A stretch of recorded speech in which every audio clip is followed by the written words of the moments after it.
नमस्कार। अभी इस वक्त देहरादून में हूँ और समय काफ़ी हो चुका है। साथियों, आज हर युवा के, जितने भी उत्तराखंड के युवा हैं, उनके अभिभावकों को ये भी सोचना चाहिए कि बच्चे किस प्रकार से मेहनत करते हैं और क्या आज उन पर बीत रही है। इस वक्त देहरादून के परेड ग्राउंड में हूँ। अब आप लोग इस खबर को ध्यान से देखिए और जितने भी अभिभावक हैं उनको ये सोचना चाहिए कि आज अगर सड़कों पे नहीं उतरे तो बच्चों के साथ कहीं ना कहीं एक खिलवाड़ जरूर हो रहा है।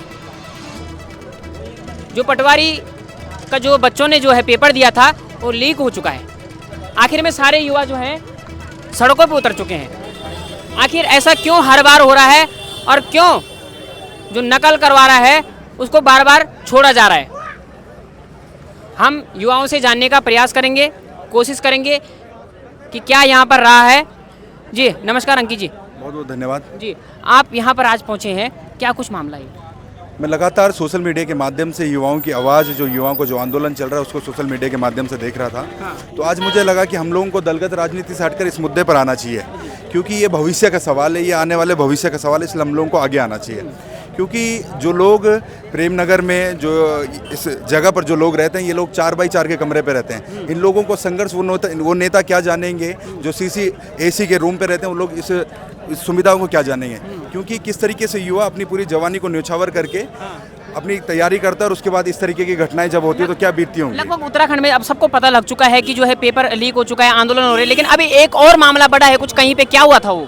देखो, एक और मामला ये बड़ा कि लगातार जिस तरीके से हम आंदोलन रहते हैं तो सोशल मीडिया के माध्यम से हम लोगों को एक चीज़, हम लोगों को सोशल मीडिया के माध्यम से भी आई, लगातार फ़ोन के माध्यम से आई। वो लोग ये बताते हैं कि कोई कुंवर करके कोई स्कूल है, वहाँ के बच्चों को इकट्ठे करके लाया जाता है और देहरादून की तरफ वो गाड़ियाँ लाई जाती हैं। हम लोगों ने वो भी नेपाली फार्म में गाड़ियाँ पकड़ी हैं। तमाम युवा बेरोजगार संगठन के हो, बेरोजगार जो युवा हैं, तमाम लोग वहाँ पे गए और वो लोग इस आंदोलन को ख़राब करने के लिए, इस आंदोलन को वो करने के लिए वो लोग यहाँ पर आते हैं और उन लोगों से ज़बरदस्ती बच्चों को इकट्ठा करके उनसे बुलवाया जाता है कि पेपर लीक नहीं हुआ है, पेपर रद्द नहीं होना चाहिए। इस तरीके का वो माहौल बना रहे थे। लेकिन कुछ युवाओं का अंदर से ईमान जागा और उन लोगों ने सोशल मीडिया पर आकर बताया कि हम लोगों को इस तरीके से ये लोग पकड़ के ला रहे हो, इस तरीके से कर रहे हैं। और चिंता की बात तो ये है कि उन लोगों को लगातार बिल्कुल पुलिस के प्रोटोकॉल पर लाया जाता है। तो ये सोचने वाला विषय है। अच्छा, तो अब क्या लग रहा है, जैसे आंदोलन में अगर कुछ होगा नहीं तो क्या होगा फिर इसके बाद? देखो, अगर इस तरीके की वो चीज़ें चलते रहेंगी तो हम सब लोग अभी 10 बजे में प्रेस कॉन्फ्रेंस भी हम सब लोग उसमें बैठेंगे और फिर सोचेंगे कि किस तरीके से क्या होना है। क्योंकि आंदोलन अगर इस तरीके की सरकार इस तरीके से गिरती रहेगी तो हम लोगों को एक उग्र आंदोलन के रूप में ये परिवर्तन होगा, जिसकी संपूर्ण जिम्मेदारी प्रदेश सरकार की होगी। अब मामला क्या रहा कि कौन ये लीक करवाने वाला कौन था, क्या पता था? कोई चेहरा लगा है? किसके माध्यम से कितनी रकम मांगी जा रही थी? देखो, लगातार जो रकम तो अभी सामने आई 10 से 15 लाख की रकम थी, लेकिन कौन लोग इसमें जिम्मेदार थे, कौन लोग क्या थे, इस पर लगातार अभी सारी चीज़ें हो रही हैं। हम लोगों की एक ही मांग है कि इस पर CBI जांच हो। जो लोग इसके पीछे लगातार आते रहते हैं, क्योंकि 2003 में भी और आज टाइम फिर से पटवारी की भर्ती लीक हो रही है। क्योंकि पटवारी जो पहाड़ की चीज़ें होती है, पटवारी पहाड़ का जो ये भूमि वो होता है, तो भूमि का एक अधिकार का एक अधिकारी होता है। और हम लोग लगातार डंका पीट रहे हैं कि पलायन हो रहा है, पलायन हो रहा है। ये इस बेस पे पलायन हो रहा है क्योंकि हमारी भूमियों को जो निर्धारित जो अधिकारी होते हैं वो एक पटवारी होता है और पटवारी की भर्तियाँ लीक होती हैं। भैया आप कहाँ से आए? आप? मैं सर टिहरी गढ़वाल से हूँ। टिहरी गढ़वाल कौन सी जगह से? जौनपुर। अच्छा, जौनपुर से। आपने भी पेपर दिया था? हाँ जी मैंने। क्या कहेंगे? सर यही कहेंगे कि पेपर दोबारा से होना चाहिए, बाकी इसकी जांच होनी चाहिए। CBI जांच मांग रहे हैं। अगर जांच नहीं होती है, आप कल से बने हुए यहाँ पर, अगर जांच नहीं ये कंटिन्यू रहेगा आगे जब तक हमारी मांगे पूरी नहीं होती है। अच्छा, CBI जांच मांगते हैं और बस इसी। चलिए देखिए, सारी परेशानी, थोड़ा कैमरामैन को थोड़ा आगे आए, हल्का सा बढ़े। और यहाँ पर कुछ युवा हमारे साथ बैठे हुए हैं। जी नमस्कार भाई साहब, कहाँ से रहने वाले हैं? हम और हम सब यहाँ पे जो पेपर देने के लिए आए थे उत्तरकाशी से जी। तो फिर यहाँ पे जो हमारे साथ जब पता चला कि हमारे साथ ऐसे हो रखा, मतलब आयोग ने धांधली कर रखी है, फिर हम यही रुक गए। मैंने कहा चलो कुछ नहीं, हम अपने समर्थन के लिए तो हम लड़ ही सकते हैं। फिर इसी तरीके से हम सब आ गए, जुड़ गए। नहीं, क्या होगा अब, जैसे आंदोलन पे बैठे हुए हो, कल से हम आपको देख रहे हैं सोशल मीडिया के माध्यम से कि बैठे हुए हैं, यहाँ पे नारे लगा रहे हैं। अब एक प्रकरण और आ रहा है कि बसों में जो है नारे लगवाए जा रहे हैं और बच्चों से। तो हमारे खिलाफ साजिश रच रहा है ना कि हमारे कुछ ना हो, बच्चे ऐसी, मतलब हमारे बेरोजगार वालों के जो भी बच्चे हैं इनको ऐसे ही पीसा जाए बस। नहीं, कब तक बैठे रहोगे यहाँ पे? अब जब तक हमारी मांगे नहीं पूरी की जाएगी हम तब तक तो बैठेंगे ही। अब ये तो सुन ही नहीं रहे, मांगे कैसे पूरी होंगी? अब तो हम भी तो बैठे हैं, फिर हम क्या करें? नहीं, इससे कुछ और आपने सोचा नहीं है?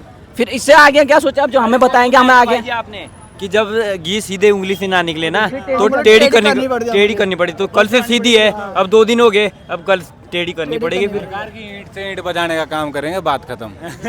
ये जो अभी प्रकरण सामने आ रहा है, जो बच्चों पे नारे लगाए जा रहे हैं, बच्चे कहाँ के बताए जा रहे हैं? वो बच्चे किसी स्कूल के या कॉलेज के बच्चे हैं, टेक्निकल कॉलेज के, और उनसे नारे लगवाए जा रहे हैं। देखिए भाई, ये सोचने का विषय है। इनकी आवाज़ को दबाने का काम किया जा रहा है, जो यहाँ पे आंदोलन चल रहा है, इसका इनकी आवाज़ को दबाने का काम करा जा आपने रहा है। तक तो देखी होगी कि क्या बताया जा रहा है उनके, कि हमें पता ही नहीं कहाँ से लाया जा रहा है, और उनको बताया जा रहा है कि उनको जो लाया गया, तो बच्चे जो स्कूल के 12th 10th के, उनको लाया जा रहा है, और फिर यहाँ पे हमारे साथ खिलाफ की जो साजिश रचा जा रहा है, फिर हमारे सिर्फ ये बोलने के लिए कि पेपर फेयर हुआ है और ये कैंसिल नहीं होना चाहिए। हाँ, हमारे खिलाफ। अच्छा, हाँ, ये बोल कहाँ पे नारे लगवा रहे थे कि? ये बिहार जो धरना प्रदर्शन था ना हमारा, तो वहीं पे शहजादा रोड पे, और तो जैसे इन्होंने वहीं हमारे लेके यहाँ गए। से पत्रकार बंधु जाते हैं ना उधर, वैसे वो अपनी गाड़ी स्टार्ट करते हैं और सीधा निकल लेते हैं हरिद्वार के लिए। और एक गाड़ी पुलिस वालों के पीछे लगी हुई, उनके उन्हीं बस वालों के पीछे, और एक आगे, मतलब प्रोटेक्शन में जा रहे हैं उनके। एक बात है, हम उत्तरकाशी से आ रखे यहाँ, धराली में इतने आपदा रखे हैं, हम किसी वजह से तैर तार के यहाँ तक पहुँच गए। अब ये इतने होने के बावजूद भी अगर पुष्कर धाम हमारे बात नहीं सुनेंगे तो ये काफ़ी गंभीर बात है। देखो भाई, ये बहुत पसंद आए मुझे, थोड़ा इनके साथ बैठता हूँ और थोड़ा ये वार्ता होनी भी चाहिए। मैं कह रहा हूँ, कई बार कह रहा हूँ कि अगर उत्तराखंड में उत्तराखंड के युवाओं को अगर नौकरी नहीं मिलेगी तो बाहर से जो है 15 लाख 50 लाख और 1-1 करोड़ में लोगों को खरीदा जा रहा है। आखिर क्यों जी? कुछ और कह रहे हैं आप? हम ये कह रहे कि इतने उत्तरकाशी से आए हम, उधर रोडें ब्लॉक थी, ऊपर से आपदा रखी थी, फिर भी हमने यहाँ आए और इतना ये आंदोलन किया, उसके बावजूद भी सरकार हमारी बातें नहीं सुन रही है। तो ये काफ़ी आश्चर्यजनक बात है। सरकार को हमारी जो है आवाज़ केंद्र तक पहुँचानी पड़ेगी, तब जाके ये मुद्दा जो है शांत होगा। ये खाना खुना कहाँ से? खाना खा ले यार, यही मिल रहा है। ये कल खिचड़ी बनी थी, आज दाल चावल बने। अच्छा, बस यही चल रहा है। और बाकी जो हमें तो अगर थोड़ा मिल जाए तो हमें तो थोड़ा ऐसे कि अब जीना भी तो हमने है, खाना पीना सबने है, तो फिर जितना मिल रहा है, जिनसे मिल रहा है बेचारों से, फिर कुछ थोड़ा बहुत ये भाई लोग जो कर रहे हैं अपने सपोर्ट, तो उनसे मिल रहा है हमें। और क्या है, हमें सरकार से तो ना कुछ आ रहा है। अब हमें तो ये है कि हमें तो यहाँ खर्चा भी जितना भी लगा हमें यहाँ आते आते, फिर ये गवर्नमेंट कह रही कि ऐसा है, फिर आप देख वैसे हम कह भी रहे थे कि सरकार को कि पहले पेपर कैंसिल करा दो, फिर नहीं कह रहे। हम इधर से नहीं आए हैं, इधर डामटा से रोड ब्लॉक हो रखी है यहाँ पे नैनबाग में, आपने ब्लॉक हुई है, करवाई गई है? अरे वो तो गिरी हुई है जो आपदा की वजह से जो भी है, गई है और उसको खोला भी नहीं गया है, और पूरा जेसीबी भी लगा रखा है, कुछ नहीं कह रहा है ऐसे सरकार ने। तो हम उधर चक्रता से होते हुए तो फिर जैसे तैसे करके यहाँ पहुँच गए हैं, और ऊपर से हमें जब ऐसे पता चले कि पेपर लीक हो रखा है, तो लगा लो कैसे होगा फिर। अब हम इतनी मेहनत करके आ रहे, 4-4 5-5 घंटे बैठ के आ रहे। पेपर लीक देखो, मतलब मेरी दीदी का पेपर था ना, मतलब उधर प्रेमनगर साइड, तो वहाँ पे सेंटर में मतलब जो सीसीटीवी लगी हुई थी वहाँ पे चिट चिपका दिया बल सीसीटीवी पे। और जो वहाँ बच्चे आवाज़ उठा रहे थे उनको ये बोल रहे थे कि बाहर पुलिस वालों से, जो वहाँ के टीचर स्टाफ था मतलब वो ये बोल रहा था कि बाहर पुलिस वालों से बात करो। जो आदमी बाहर पुलिस वालों से बात करने बाहर गया उसको दोबारा अंदर आने ही नहीं दिया। नहीं आने दिया। हाँ, अच्छा, ये पटवारी का जो फॉर्म था वो लगभग कितने रुपए का भरा जा रहा था? ये 350 के आसपास पड़ जाता है। उसके बाद आने जाने का खर्चा 300-400 और 1000 रुपये लग जाता है एक इसमें। उत्तरकाशी से हम यहाँ आ रहे हो तो हमें 200-300 रुपये तो खर्चा ही जाता है। हम यहाँ आ रहे हैं, हमें रेंट भी करना पड़ेगा, फिर हमें पे भी करना पड़ेगा उनको जितना भी रहता है। तो हमारे पास नहीं है ना, हम बेरोजगार है, इतने जान भी तो जोखिम में जा रही बच्चों की। तो हम वही तो कह रहे, चक्रता से घूम के आ रहे हैं हम। 2 दिन से यहाँ आए, मतलब रूम नहीं लेना पड़ा। अगर रूम लेना पड़ता तो आपको पता है रूम कितने में मिलेगा यहाँ देहरादून में। सोचिए भाई, ये सोचने का विषय है। और आखिरकार कब लोग इसलिए ही पागल हो जाते हैं और इसलिए लड़ते हैं, कहीं ना कहीं जो है भ्रष्टाचार चरम सीमा पर है। अगर ये अभी भी नहीं सुनते हैं तो आखिरकार युवा करेंगे क्या? ये बहुत सोचने का विषय है साथियों। आप मेरे ठीक पीछे देख रहे होंगे तस्वीरों में किस प्रकार से जो है कई लोग जो है खाना भी खा रहे हैं, कई लोग जो हैं फ़ोनों पे लगे हुए हैं, कई लोग जो है सो भी गए हैं। चलिए देखिए भाई, कैमरामैन को थोड़ा आगे चलें और देहरादून की सड़कों पर जो है रात भर युवा जो आप तस्वीरों में देख रहे हैं बैठे हुए हैं। और मैं आपको सीधी तस्वीरें जो दिखा रहा हूँ वो जो ये परेड ग्राउंड है उसके पास से दिखा रहा हूँ। ये आप युवा देख रहे होंगे किस तरीके से जो है इन्होंने यहाँ पर बिस्तर लगाया हुआ है। मैं थोड़ा सा बीच में घुस जाऊँगा और भाई जी लोगों का यहाँ पे जो है जो बैठे हुए इनका थोड़ा डिस्टर्ब कर लूँगा। नमस्कार सर। नमस्कार सर। कहाँ से आए आप? सर मैं यहाँ देहरादून से हूँ। जी सर, क्या कहेंगे आप? कल से बैठे हुए हैं यहाँ पे। सर क्या बोलना है, सरकार ने ऐसे धांधली कर करके हमको इतना कर दिया कि रोड पे आने के लिए मजबूर कर दिया है। रोज जैसे जो पेपर जो लीक हो जाता है, तो इसके लिए धामी सरकार से ये अनुरोध है कि पेपर को जल्द से जल्द कैंसिल करें और री एग्जाम करवाया जाए। और इसमें बहुत सारे बच्चों का ये कि भविष्य के साथ खिलवाड़ हो रहा है। ये अभी एक प्रकरण और सामने आ रहा है कि ये क्या क्या हुआ था इसमें, हरिद्वार में कि कहीं पे हुआ था ये? सर सुनने में ये आ रहा ना कि हरिद्वार से कई कॉलेजों से उन्होंने बच्चे उठा के बसों में लाए हैं और उसके लिए मतलब ये कर रहे हैं कि उनसे बाइट दिलवा रहे हैं कि मतलब पेपर अच्छे पारदर्शिता से हुआ है। सुनने में ये आ रहा है हरिद्वार का मैटर है। तो चलिए कहीं ना कहीं जो है धांधली जो है हर जगह बनी हुई है और ये बहुत दुखद विषय है युवाओं के साथ। कुछ कहना चाह रहे जी? नमस्कार, कहाँ से आए आप? नमस्कार, मैं यही हूँ, देहरादून डिस्ट्रिक्ट से है। मेरा नाम महेंद्र चौहान है। जी जी जी। और हम यहाँ मतलब 2 दिन हो गए, दूसरा दिन है आज यहाँ बैठे हुए। ये आंदोलन चल रहा है और हमारे साथ बहुत सारी जनता और जुड़ी हुई है। तो हम यही चाह रहे हैं धामी सरकार से कि जो पेपर ये लीगल तरीके से नहीं हुआ है, ये तो सबको पता है, तो हम यही चाह रहे हैं कि इस पेपर की पहले छानबीन हो और अच्छे तरीके से और री एग्ज़ाम हो दोबारा। हमारे साथ ऐसा खिलवाड़ मत करो, ठीक है? बहुत सारे बच्चे ऐसे जो दिन रात 10 घंटे लाइब्रेरी में पढ़ रहे हैं, उसके बावजूद भी अगर उनको मेहनत का फल नहीं मिल रहा है, इस तरीके से कहाँ मिलेगा? पेपर 15-15 लाख में आप बेच रहे हो, इस तरीके से तो दिख नहीं रहा हमें कि परिणाम स्पष्ट रूप से सामने आएगा। वो तो हमें भी पता है। इसलिए हम यही चाह रहे हैं कि क्या बोलते हैं कि स्पष्ट तरीके से पेपर दोबारा हो और जो बच्चे मेहनत कर रहे हैं उन्हीं को इसका फल मिले। ताकि जैसे पिछली बार भी जैसे लीक हुआ था पेपर और उसके बाद फिर आंदोलन हुआ था, फिर जो जिसने पेपर लीक करवाया था वो जो है छूट जाता है, फिर उसके बाद वही व्यक्ति जो है पेपर को कहीं ना कहीं इनके ऊपर कुछ कोई हो सकता है। बिल्कुल हो सकता है। इसमें तो ये तो सामने सबको दिख रहा है कि ये सरकार का अच्छा बिल्कुल ऐसा हो ही नहीं सकता यार। इन्होंने भू कानून बनाया है, नकल विरोधी कानून बन रहा है। अगर नकल विरोधी कानून बनाया तो उन पे लागू भी तो करो ना। ऐसा नहीं है कि तुमने खाली काल्पनिक रूप से बना दिया है। स्टूडेंट के ऊपर जो इसके लिए मतलब साक्ष्य जुटाते हैं कि ऐसा हुआ है, वो नकल विरोधी कानून उसके ऊपर लागू कर रहे हैं और उसके ऊपर लागू करो ना। हाकम सिंह इतना बड़ा हम ये कहना चाह रहे हैं, आज भी हमारे अध्यक्ष जो है बेरोजगार संघ के जो अध्यक्ष है वो मिले थे, मुख्यमंत्री से जैसे मिले थे, तो उन्होंने खाली हमें आश्वासन दिया है। लेकिन हम आश्वासन से संतुष्ट नहीं होने वाले।